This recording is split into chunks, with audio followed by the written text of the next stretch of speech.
대학 교수 30년, 은퇴 1년 만에 폐지 줍는다. 60대의 처절한 삶. 솔직히 이 말만 들어도 마음이 좀 무겁지 않으세요? 한평생 학문에 매진하고 학생들을 가르치고 사회적 존경도 받았을 법한 대학 교수가 은퇴한 지 불과 1년 만에 길에서 폐지를 줍게 되었다니 처음에는 설마? 라는 생각이 드실 수도 있을 거예요. 그런데 막상 주변을 살펴보면 은퇴 후에 제대로 된 대책 없이 하루하루를 힘겹게 버티는 분들이 의외로 많습니다. 저도 한때는 은퇴라는 단어가 남의 이야기 같았어요.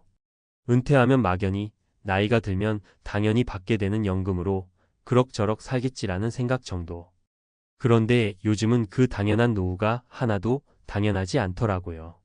중간중간 직업을 바꾸거나 명예퇴직을 하거나 퇴직금이 생각보다 적거나 혹은 자녀 교육비나 부모님 간병 등 예상치 못한 지출이 생길 수도 있잖아요. 그래서 지금부터라도 이 은퇴 후 인생에 대해 더 진지하게 생각해 봐야 하지 않나 싶습니다. 오늘은 은퇴 생활이 결코 남의 이야기가 아니라는 걸, 대학 교수 30년조차도 불과 1년 만에 폐지 수거라는 극단적인 상황에 내몰릴 수 있다는 걸 이야기해 볼까 해요. 물론 모든 교수가 다 그렇다는 건 아니죠. 다만 어떤 배경과 상황에서도 제대로 된 은퇴 준비가 없으면 혹은 준비를 해뒀다고 착각한 채 시간이 흘러가면 그 결과가 얼마나 처절해질 수 있는지 실제로 존재하는 사례들을 통해 함께 생각해 보려 합니다. 1. 은퇴 후 왜 이렇게 빨리 무너질까? 대학에서 30년 동안 재직했다면 보통은 연금이나 퇴직금이 어느 정도 있을 것이라고들 생각하죠. 적어도 길에서 폐지를 주울 만큼 힘들진 않을 거라 짐작합니다. 그런데도 현실은 다를 수 있어요. 예컨대 갑작스러운 병원비 지출이나 가족의 돌발 상황으로 목돈이 크게 나갔다면 남아있는 돈은 얼마 되지 않습니다. 또 자녀들에게 학자금 지원을 해주다 보면 내 노후 자금은 나중에 다시 채우면 되겠지 하다가 금방 바닥이 나는 거예요. 연금은 또 어떤가요? 꽤 오랫동안 재직했더라도 퇴직 후 실제로 받게 되는 연금액이 생각보다 훨씬 적을 수 있습니다. 결국 가장 큰 문제는 예상치 못한 지출이 터질 때 여유 자금이 하나도 없는 상태라는 겁니다. 아무리 과거에 사회적으로 존경받던 직업이었어도 매달 고정 수입이 끊기고 나면 손쓸 도리가 없죠.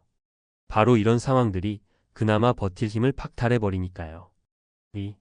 실제 사례로 살펴보는 은퇴 후 위기.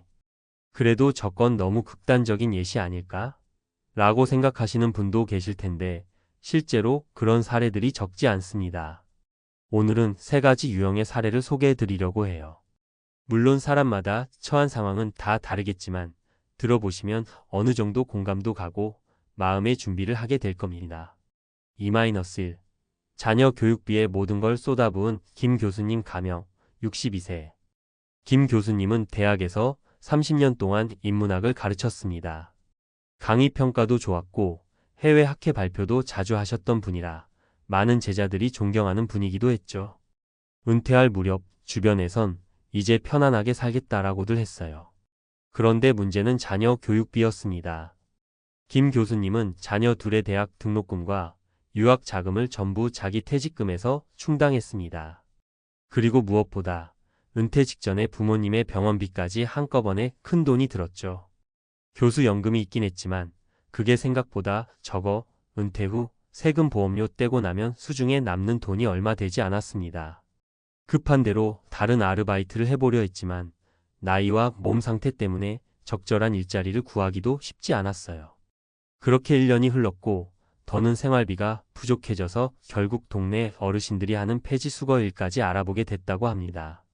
들어보면 참 안타까워요. 교수님 같은 분도 이렇게 되나 싶어서 주변 사람들도 처음에는 충격을 많이 받았다고 해요. 근데 정작 김 교수님 본인은 이게 다 준비 부족인 내 탓이라며 고개를 떨구셨다고 합니다. 2-2. 노후 자금을 투자하다가 날려버린 최 교수님 가명 60세.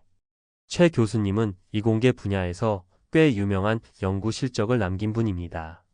하지만 은퇴 직전에 퇴직금과 모아둔 돈을 투자에 올인하다가 크게 손해를 봤죠. 금융기관의 추천이라고 해서 믿고 들어간 펀드가 폭락했거든요.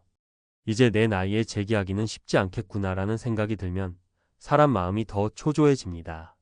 그렇다고 다시 교단으로 돌아갈 수도 없고 연구소나 회사에 가서 재취업하기도 힘들어요. 게다가 이렇게 폭망한 투자 손실은 은퇴 후 몇 년간 계획했던 생활비까지 앗아가 버립니다.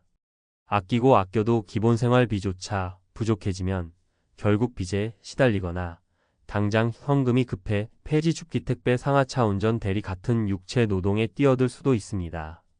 문제는 우리가 흔히 교수님은 어렵지 않을 거야 라고 막연히 생각한다는 점이에요. 사회적인 지위나 명성만 보고 그 사람이 가진 재정 상태를 절대적으로 판단할 수는 없다는 거죠. 게다가 60대에 접어들면 건강도 예전 같지 않고 마음의 여유나 정신력도 떨어져서 재취업을 위한 대처가 쉽지 않습니다. 2-3. 가족과의 관계가 끊어져 버린 박 교수님 가명 65세. 마지막으로 박 교수님의 사례는 경제적인 문제에다가 가족 관계까지 얽혀 더 복잡합니다. 박 교수님은 예체능 분야에서 오랫동안 제자들을 키워온 분이었는데 은퇴 후 가족 간 불화가 극심해졌습니다. 자녀가 취직을 못해서 계속해서 생활비를 지원해달라는 요구가 끊이질 않았고 배우자와는 경제관념이 달라서 늘 다퉜다고 해요. 결국 가지고 있던 아파트를 담보대출받고 거기에 퇴직금으로 뒷받침하면서 자녀와 배우자 문제를 해결하려 했지만 이게 계속해서 악순환이 됐어요. 그러다 보니 박 교수님 본인의 노후 대비는 점점 부실해졌고 사이도 틀어져서 가족과 연락이 거의 끊어지다시피 했죠. 외로움과 경제적 압박이 동시에 찾아오니 몸과 마음이 모두 망가져버린 겁니다. 지금은 간간히 일용직이라도 구해서 생활비를 버티는데 몸 상태가 따라주지 않아 자주 쉬어야 하고 벌이가 굉장히 불안정하다고 해요. 3. 은퇴 준비와 은퇴 후 삶의 교훈. 사실 이런 얘기를 들으면 무섭잖아요. 나도 저렇게 될 수 있나? 싶기도 하고. 근데 가만히 생각해보면 은퇴 후에 일어날 수 있는 문제들은 다 거기서 거기입니다.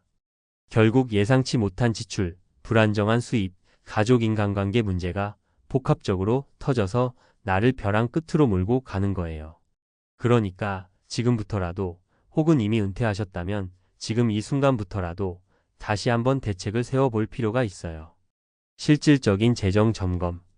퇴직금이 얼마나 될지, 국민연금, 사학연금 등 각종 연금은 실수령액이 얼마인지, 세금이나 보험료를 제외하고 실제로 내 손에 남는 돈이 얼마인지 먼저 정확히 계산해 보세요.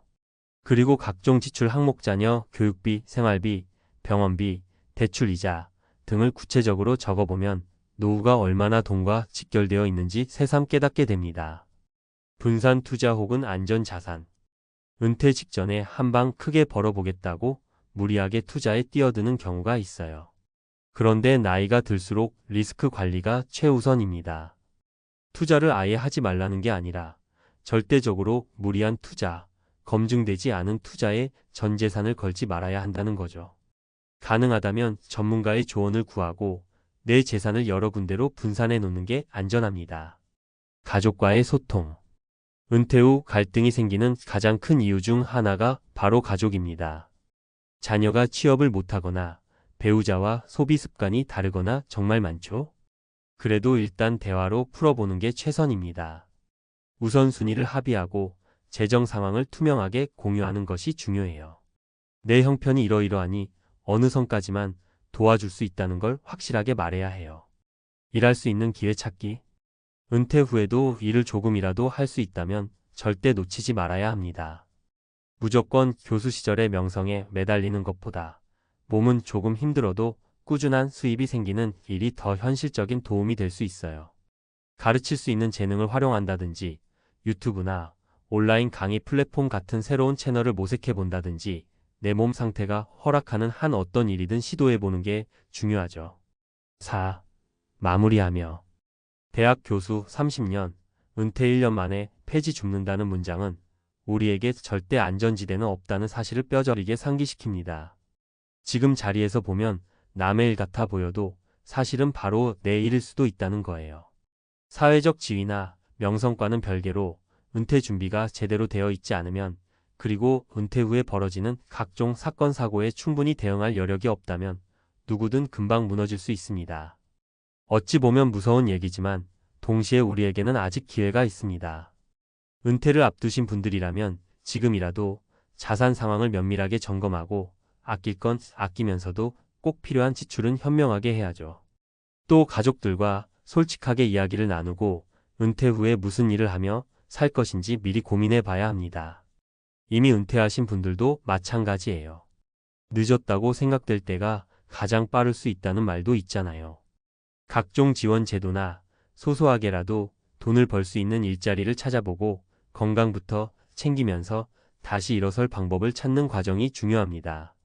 한때 학생들 앞에서 강의를 펼치던 교수님이 거리에서 무거운 손수레를 끄는 모습은 결코 남의 일이 아닐 수 있습니다.